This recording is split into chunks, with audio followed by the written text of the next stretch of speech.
Radio Medium is made possible by our sponsors, your hometown lawyers, Kanowski Bresney, Washington Square Realtors, who turn houses into homes, Ottawa's WRWO 94.5 FM, and Beth Jordan Productions, plus many fine individuals contribute their talents to this broadcast. If you'd like to sponsor our program and share your message in exchange for a tax deduction, contact us at radiomediumlauralee.com.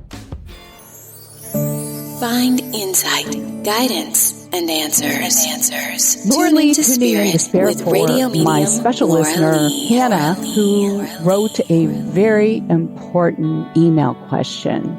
She goes on to say, how can I help my patients with moving forward when I am stuck? Bless your heart, Hannah. As an alternative grief and spiritual advisor, I can share what works for me while working with people who grieve. And I suggest you take what works for you and adapt it accordingly to find the best way to connect with your patients. Essentially, I use the power of positive intention through affirmations. Some people call it prayer. At the beginning of each day, I call forth my angels, or you can call forth any deity. It can be Christ, it can be Buddha. Just call forth assistance to help you clear the fear and restore peace at heart. Typically, this gives me the courage, the strength, and the wisdom to speak the words of inspiration and encouragement and empowerment for the highest good of all. And my intention is to positively touch everyone throughout the day. That includes my clients, maybe a radio show caller, business colleagues, family, friends, anyone I encounter.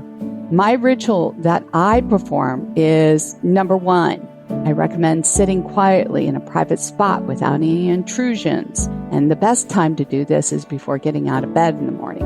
Number two, visualize. If you can't visualize, pretend you can see the light coming down from the heavens like the sun and shining rays upon your body, melting the tensions away. And then three, see that light washing away all your fears from the body as if it's cleansed from a light shower.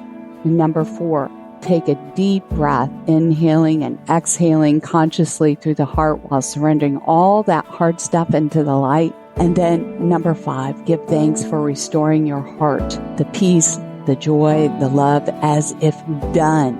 And to add power, say it out loud if you can. And something I say is, I welcome into my sacred space my angels to release all the fears. And thank you for restoring my peace, joy, and love, and giving me the courage, the strength, and the wisdom to act and share from my heart for the highest good of all who come into my path.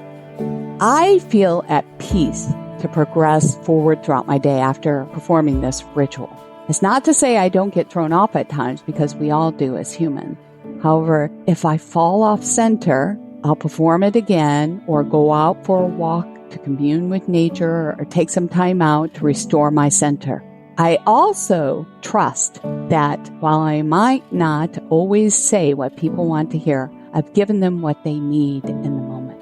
And if you listen to the radio show, it is evident some of my callers don't always like what they hear. They want what they want, as we all do. So anyway, a lot of my communication is also active listening. And when people grieve, they need to air their feelings, and the person needs someone to see them for validation. So active listening can come about by looking at your patient in the eye and saying things such as, it sounds tough. I'm sorry you're going through such a difficult time. Pray together to help you find some peace works too. Listening will make all the difference to anyone in your world who is hurting. Your mental, emotional, physical well-being comes first before dealing with all others, because we can only give what we have.